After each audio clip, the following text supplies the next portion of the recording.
बड़ी दुखी मन से इन्होंने घर को त्यागने का मन बनाया और जाने लगे, देवहूति संभालो अपनी 9 बेटियों को, मैं तो चला।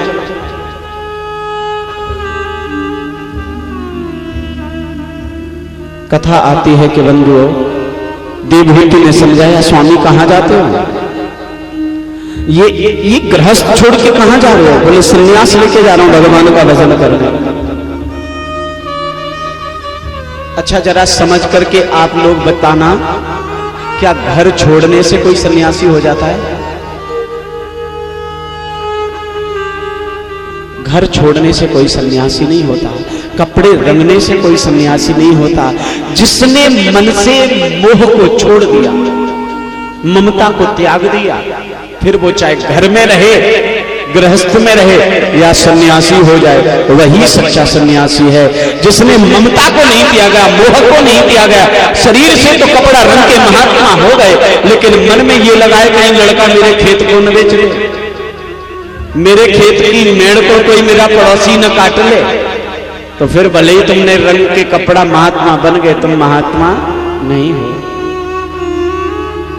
सच्चा महात्मा वह है जिसने मन से सम्यक प्रकारेण न्यास इति संन्यास दीक्षा पद्धति ग्रंथ, सभी प्रकार से संसार से मोह ममता त्याग दे, वही सन्यासी है। ऐसा अगर तुमने सन्यास लिया है तो फिर तुम घर में गृहस्थ में भले भले रहो, तुम सन्यासी हो। अगर ममता नहीं त्यागी तो फिर सन्यासी। समझाया? वो कहते हैं नहीं, घर में रह करके परमात्मा नहीं मिलेगा। ध्यान से सुनना, कर्दम ऋषि और देवहूति का सत्संग चल रहा है। देवहूति कहती है घर मत त्यागो, भगवान का भजन करो, उनको प्राप्त करने की चेष्टा करो, मिल जाएंगे। लेकिन कर्दम कहते हैं नहीं, घर छोड़ के ही मिलेंगे, घर के झंझट में कहां भगवान मिलने वाले। ज्यादातर लोग यही तो मानते हैं कि घर के झंझट में भगवान नहीं मिलते ना। अरे बोलो ना प्रेम से, मिलते हैं कि नहीं मिलते? नहीं मिलते, ज्यादातर लोग ये कह रहे हैं। लेकिन जरा विचार करके देखना गौर से, राम किसके सन्यासी के यहां प्रकट हुए? राम किसके यहां आए? गृहस्थ के यहां। भगवान कृष्ण किसके यहां आए? गृहस्थ के यहां। वामन भगवान किसके यहां आए? गृहस्थ के यहां। दत्तात्रेय भगवान किसके यहाँ आए? गृहस्थ के यहाँ। ऋषभदेव किसके यहाँ आए? गृहस्थ के यहाँ। पृथु भगवान किसके यहाँ आए? गृहस्थ के यहाँ। कपिल भगवान किसके यहाँ आए? गृहस्थ के यहाँ। 24 अवतारों में से बंधुओं 18 अवतार ऐसे हैं जो गृहस्थ में पैदा हुए, प्रकट हुए हैं। अगर घर छोड़ने पर, गृहस्थ छोड़ने पर परमात्मा मिलता तो भगवान गृहस्थ के यहाँ नहीं आते। घर की ममता का त्याग करने पर गृहस्थ सन्यासी हुआ जाता है। ये बात समझ आई। लेकिन तभी आकाशवाणी हुई, कर्दम कहां जाते हो? मैं तुम्हारे यहाँ पे पुत्र रूप में उत्पन्न होऊंगा। और बंधुओं, आकाशवाणी सुन के कर्दम रुके। भगवान की कृपा से इनके यहाँ पर देवहूति गर्भवती हुई और इनके यहाँ पर कपिल देव के रूप में भगवान का 5वां अवतार हो गया। बोलो कपिल देव जी महाराज की जय। इन्होंने भगवान का, कर्दम ऋषि ने दर्शन किया। दर्शन करते करते शरीर को त्याग दिया, भगवान के धाम को प्राप्त किया। रह गई देवहूति। देवहूति जब बंधुओं बूढ़ी होने लगी तो एक दिन कर्दम की स्मृति करते करते इन्होंने कपिल देव जी को उच्च आसन पर बिठा दिया और स्वयं नीचे बैठ गई और कहने लगी, प्रभु मुझे सांख्य शास्त्र का वर्णन करके बताओ। मैं सांख्य शास्त्र का ज्ञान सुनना चाहती हूँ। यहाँ बहुत से लोग सत्संगी बैठे हैं। ये चर्चा में 20 मिनट की करके आगे की कथा थोड़ी देर कहूंगा, फिर कथा विराम करूंगा। बड़ी मर्म की कथा है, ध्यान से सुन। कर्दम ऋषि कहते हैं, कपिल देव जी से देवहूति कहते हैं, प्रभु मुझे सांख्य शास्त्र का ज्ञान दो, हम सांख्य सुनना चाहते। कपिल कहते हैं, मां मैं तेरा बेटा हूं, तू मेरी मां है और तू मुझसे ज्ञान प्राप्त करना चाहती है। तू नीचे बैठ गई है, मुझे ऊंचे आसन पर बिठा दिया, क्यों? देवहूति कहती है, बेटा 2 कारण हैं। एक तो ये कि मैं जानती हूं कि तुम परमात्मा हो, संसार की दृष्टि में मेरे बेटे हो, लेकिन मैं जानती हूं तुम परमात्मा हो, इसलिए उच्च आसन पर बिठाया। दूसरा कारण यह है इसलिए उच्च आसन पर बिठाया क्योंकि तुमसे ज्ञान लेना है, और जो ज्ञानी होता है ना वो सबसे बड़ा माना जाता है। कोई आयु बड़ा होता है, आयु विद्या वला वृद्धम धन वृद्धम आयु वृद्धास तथैव च ते सर्वे पे ज्ञान वृद्धाश्च किंकरास्य से किंकर। जो ज्ञान में बड़ा होता है ना वो पूजनीय होता है, फिर नाते में, उम्र में, धन में, बल में, ताकत में, किसी में बड़ा हो वो बड़ा नहीं, जो ज्ञान में बड़ा है वो बड़ा। कपिल देव जी महाराज उच्च आसन पर बिठाए हैं। और आपके ज्ञानार्थ बता दूं बंधुओं, जब सुखदेव जी कथा सुनाने के लिए पधारे ना तो सब ऋषि खड़े हो गए। यहां तक कि उन ऋषियों में सुखदेव के पिता व्यास जी भी थे, उनके बाबा पाराशर ऋषि भी थे, लेकिन जब सुखदेव पधारे तो उन्होंने भी खड़े होकर के उनको प्रणाम किया। यानी पिता ने और दादा ने नाती को प्रणाम किया। ये ज्ञान वृद्धास तथैव च, ज्ञान में जो बड़ा है वो पूजनीय होता है। कई जगह क्या होता है ना, मैंने कई जगह सुना है, अरे साहब ये तो तुम्हारे फलाने फलाने रिश्ता में लगते हैं, तुम इनसे भागवत कैसे करा लोगे, तुम्हें पैर छूने पड़ेंगे। यहां बाबा ने, पाराशर ऋषि ने सुखदेव जी को प्रणाम किया खड़े होकर, वो बाबा हैं। और पूजनीय कोई व्यक्ति होता है क्या, उसका ज्ञान पूजनीय होता है। अगर मान लीजिए मुझे ज्ञान ना हो तो तुम में से जो बड़े बूढ़े सामने नीचे बैठे हैं, कोई बड़े बूढ़े इनके सामने मैं ऊपर बैठ सकता था क्या?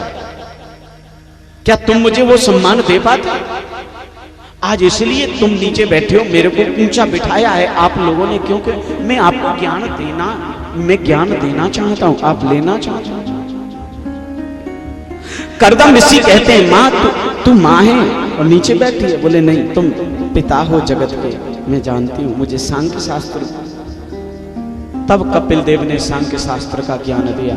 सुनिएगा जरा ध्यान से, सांख्य शास्त्र 6 शास्त्र हैं हमारे यहाँ पे, शब्द शास्त्र, व्याकरण शास्त्र, छंद शास्त्र, वैयक्तिक शास्त्र, न्याय शास्त्र, सांख्य शास्त्र। ये 6 शास्त्रों में से एक शास्त्र है सांख्य। और सांख्य शास्त्र जो नाम रखा गया ना, संख्या शब्द से रखा गया।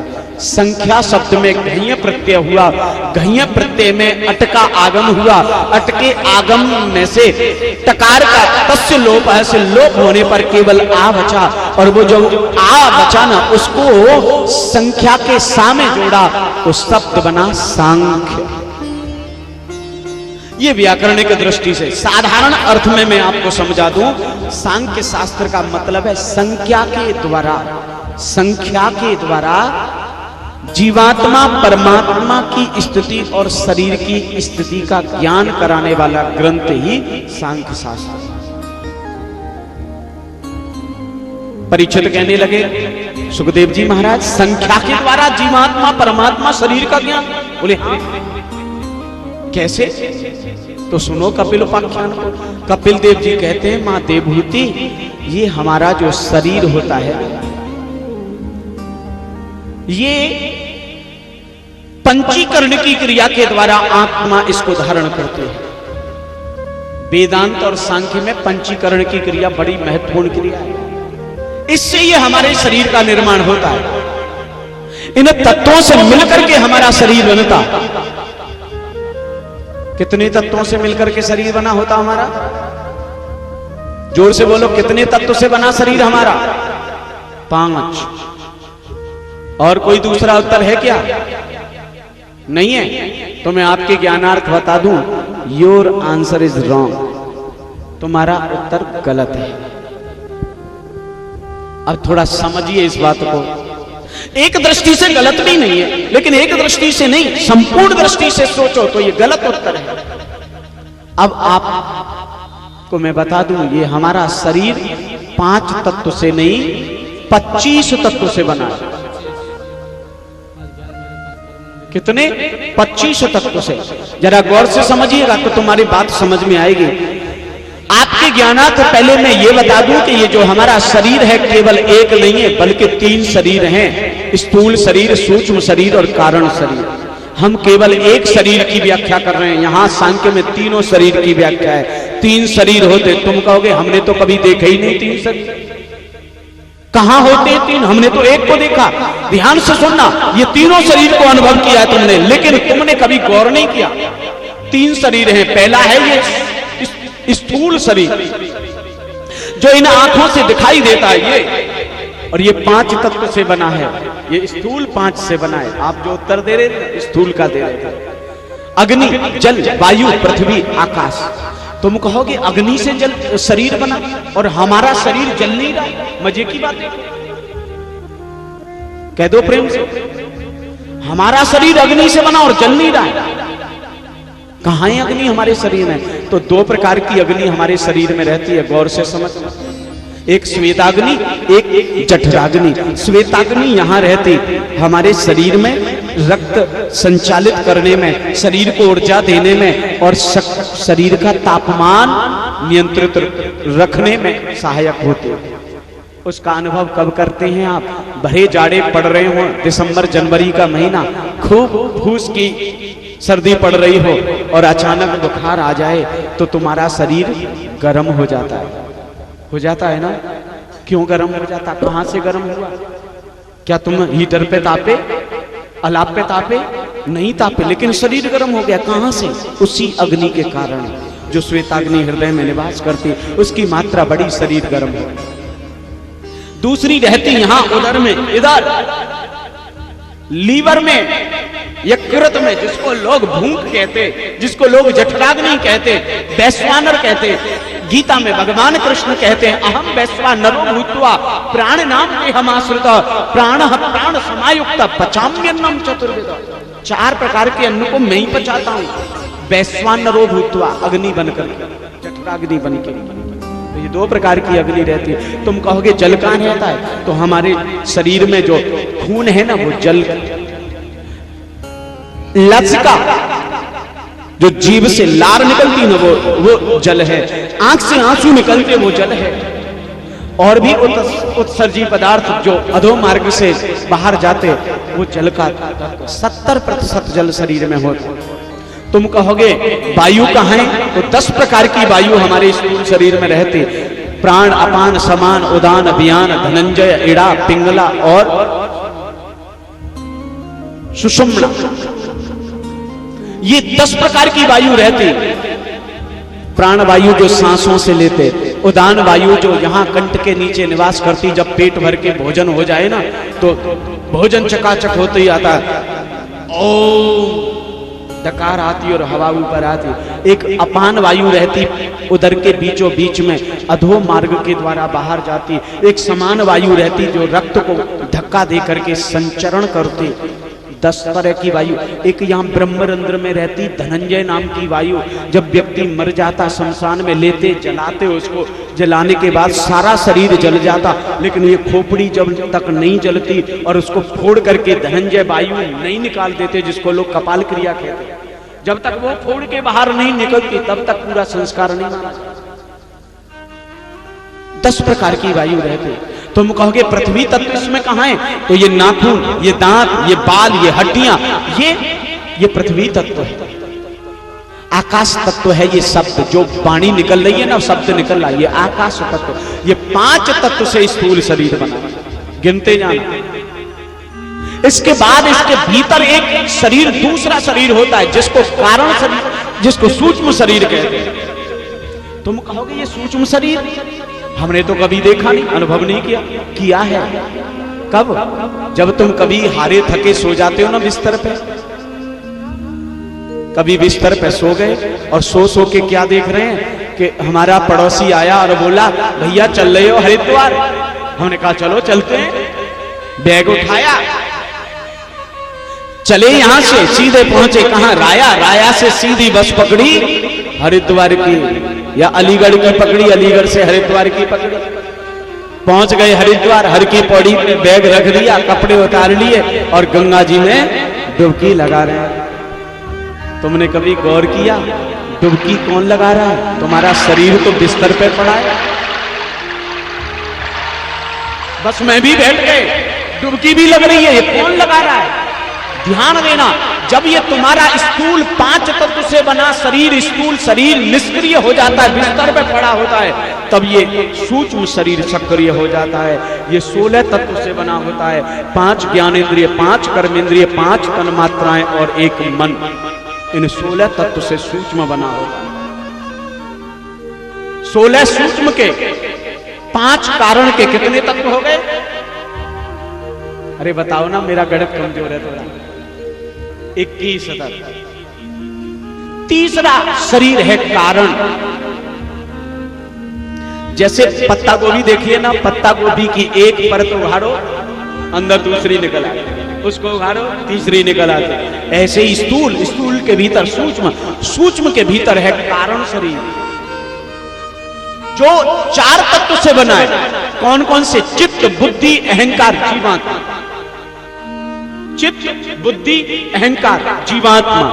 ये जीवात्मा है ना, जो इस शरीर तीनों को चलाती है, वो सबसे भीतर वाले शरीर में है, जिसमें चित्त है, बुद्धि है, अहंकार है, जीवात्मा है। वो शरीर ही पूरे दोनों शरीर को संचालित करता है। इस 4 कारण के, 16 सूक्ष्म के और 5 स्थूल के कितने हो गए? अरे बोलो ना, कितने तत्व हो गए? 25। अब ध्यान से, कभी भी कोई पूछे तो बताना 25 तत्व से शरीर बना। बोलो कृष्ण कन्हैया। कपिल कहते मां देवहूति पिता का तेज और माता के ओज का सहारा लेकर के ये जीवात्मा शरीर का निर्माण करके शरीर में प्रवेश करते हैं। और माता का ओज, पिता का तेज जब मिलता तो कललम द्वैकरात्रेण पंचरात्रेण बुद्बुदम तसाहेन चकरकंदो पैस्यन्यम्बा समाहिता। 5 दिन के, शुरू के 5 दिन में माता के तेज और ओज का मिश्रण मिलकर के ये मां के उदर में जाता तो ये कलल की तरह होता है, झाग की तरह होता है। जैसे ही 10 दिन इसको माता के गर्भ में होते, बेर के समान आकृति बना लेता। और जब इसको 10 से ज्यादा 1 महीना का समय बीत जाता मां के गर्भ में, तो एक मांस के पिंड के रूप में बन जाता। दूसरे महीने में माता के गर्भ में यह शरीर बंधु मांस के लोथड़े में परिवर्तित हो जाता है। और जैसे ही तीसरा महीना होता, इसके अंग प्रत्यंग बनने लगते। चौथा महीना आता तो इसमें सप्त धातुओं का प्रवेश हो जाता। हड्डी आ जाती, रोम आ जाते, त्वचा आ जाती, मांस आता, मंजा आती, रक्त आता, वीर्य आता, ये सप्त धातुओं का प्रवेश हो जाता। और 5वें महीने में माता के गर्भ में जब जीव होता, शरीर होता, तो इसमें जीवात्मा प्रवेश कर जाता। तब ये माता के शरीर में गति करने लगता। माता कहती ये बालक गति कर रहा है। 6वां महीना जब माता के गर्भ में इस जीव को होता तो बंधुओं 6वें महीने में इसको भूख प्यास लगने लगती। फिर जब भूख प्यास लगती तो बंधुओं ये खाने लगता। कहां से खाता मालूम है? तब ये झिल्ली में लिपटा होता है। कहां से खाता आपको सबको पता होगा, लेकिन उसको अनुभव नहीं है। माता के अग्नाशय से, माता के अग्नाशय से एक नली निकलती और इस बालक के पेट के बीचों बीच में वो नली जुड़ी होती है। और माता जो खाती उसका रस बनता, वो रस लिक्विड रूप में, रस रूप में उस नली में होके जाता और उस बालक के उदर में पहुंच जाता। वो जो नली जुड़ी होती है ना, बालक जन्म लेता, संग में आती। माताएं बहनें कहती नाल आ गया, नार, इसको नार को काट दो। वो नार काटा जाता, नाभि का निशान बन जाता। वो नाभि का निशान है ना, ये वो पॉइंट है जहां से कनेक्टिंग थी माता के अग्नाशय से तुम्हारी। तुम माता के पेट में खा नहीं सकते थे, पी नहीं सकते थे, तब इसी माता के खाए हुए अन्न से तुम्हारा शरीर बना है। सोचने की बात है। और हम उस माता के कर्ज को एक क्षण में भूल जाते हैं। सोचो, तुम्हारे को उसने अपना रक्त पिलाया है, खून पिलाया है तुमको, अपना पचाया हुआ रस दिया है तुमको जीवन दिया है उस माँ ने। दुनिया में सबके कर्ज से आदमी चुकता हो सकता है, लेकिन माँ का कर्ज कभी चुका नहीं सकता। क्योंकि जो माँ करती है ना, वो कोई नहीं, ब्रह्मा भी नहीं करते, भगवान भी नहीं करते जो माँ करती है। माँ जो खाती उसको भोजन में बना के बच्चे के उदर में पहुंचाती। 7वें महीने में इसको अनुभूति होने लगती, ज्ञान होने लगता। ये जो सुनता, जो देखता, माता जैसा सुनती, मनन करती, देखती, उसका सबका ज्ञान इसको मिलता। और 7वें महीने में इसको अनुभूति और ज्ञान होने लगता। परिणाम यह होता, ये सीखने लगता माता के गर्भ में। तुमने सुना होगा, अभिमन्यु माता के गर्भ में चक्रव्यूह तोड़ने की विद्या सीख गया। अष्टावक्र गर्भ से ही अपने पिता को टोक दिए, हे पिताजी तुम गलत वेदांत। शुक्रात नाम का एक एस्ट्रोलॉजर और फिलोसफर, उसने तो गर्भ में से अपने पिता को टोक दिया, हे पिता तुम गलत वेद पढ़ते हो। 7वें महीने में जीव को सारा ज्ञान होने लगता। माता जैसा सोचती, सुनती, मनन करती, वैसा बालक होने लगता। लेकिन माँ का खाया हुआ अन्न इसको परेशान करता। 7वें महीने में माताएं बहनें गर्भवती होती तो क्या खाती? कभी ये खट्टा खाती, कभी ये मीठा खाती, कभी ठंडा खाती, कभी गरम खाती, कभी गोलगप्पे खाती, कभी कभी तो मिट्टी के मटके फोड़ फोड़ के खाती। जो खाती, कभी कभी तो मिर्च मसाले का, तेज मसाले का, चकाचक गरम मसाले का खाना खाती, चटपटा। अब वो चटपटे का खाना खाया, उसका रस बना, वो रस जो बना वो भी चटपटा है। वो नली के द्वारा उस बालक के शरीर में गया। उस शरीर, बालक का शरीर बड़ा कोमल होता, उसकी त्वचा बड़ी कोमल होती। वो मिर्च मसाले का रस जब जाता तो उससे बालक को जलन होती। और जब बालक को जलन होती तो ध्यान से सुनना, ये बालक छटपटाता। तो क्या करता? ये बाईं तरफ भागता। जब बाईं तरफ भागता तो देखता कि बाईं तरफ आंतों में मल भरा हुआ है, विष्ठा भरी हुई है। विष्ठा, माता के पेट में विष्ठा खाया है ना, उसकी विष्ठा बनी कि नहीं? वो विष्ठा भरी हुई है। उसको देखा, बदबू, गंदगी देखी, भागा वहां से, नहीं नहीं ये तो गंदगी भरी है। दाईं तरफ गया, दाईं तरफ गया तो देखा एक झिल्ली में मूत्र भरा हुआ है। ओहो, मूत्र को देखा, वहां से भी करना, इधर जाए तो मल, इधर जाए तो मूत्र, ऐसी गंदगी और बदबू को इसने देखा, छटपटाने लगा, प्रभु कैसे भी इस नरक से निकालो। आप देखते होंगे घर में अगर कोई वॉशरूम में, टॉयलेट में अगर कोई पानी नहीं डाले और तुम टॉयलेट जाओ, कितनी भागने की पड़ती है, भागो यहां से, गंदगी है। और सोचो उसको 7 महीने उसी गंदगी में जीव को रहना पड़ता। इसको लगता, प्रभु कैसे इस नरक से एक बार बाहर निकाल, इस नरक से निकाल दे। क्यों डाला इस नरक में? भगवान कहते इसलिए डाला क्योंकि तूने पाप किए, तूने लोगों को सताया, तूने झूठ बोला, तूने अपना जीवन संसार के लिए लगा दिया, तूने संसार में ही जीवन बिता दिया, इसलिए तुझे डाला। बोले प्रभु एक बार इस नरक से निकाल दो, अब जब जीवन मिलेगा ना तो इस जीवन में तेरे भजन के अलावा दूसरा काम नहीं करूंगा, एक बार इस गर्भ से निकाल दो। 8वें महीने, ये 8वें महीने, पूरे महीने माँ के गर्भ में स्तुति करता, प्रार्थना करता भगवान की, भगवान दया करके इसको 8वें महीने में या 9वें महीने में प्रसूति वायु के माध्यम से इसको जन्म दे। और जब जन्म देते तो बंधुओं, भूमि परतवा डाभर पानी और जग जीवै माया। दया की भगवान ने कि तुम्हें मानव का शरीर दिया, रीझ गया वो तुम्हारी प्रार्थना पर।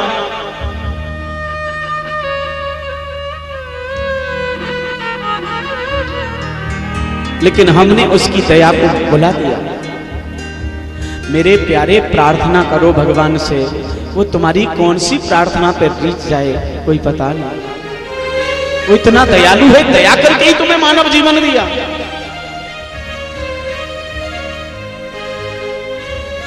उसकी दयालुता को नहीं भुलाना चाहिए।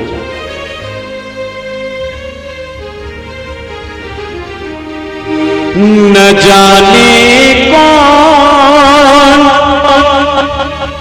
से गुण पर दयानिधि अरे बीज जाते हैं।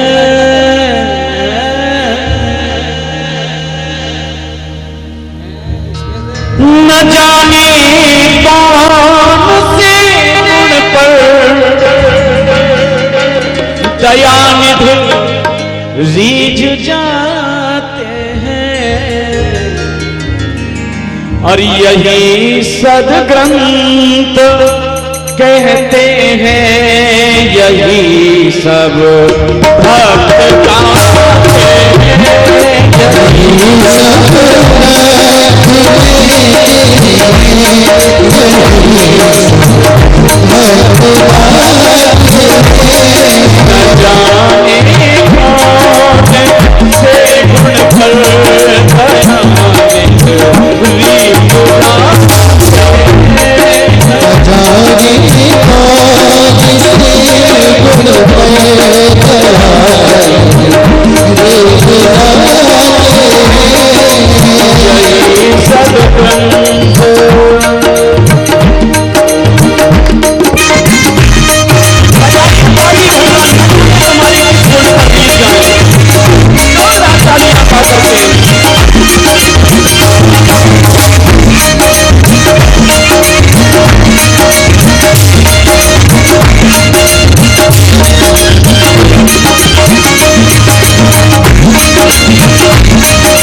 द्रौपदी की तेरी को सुनकर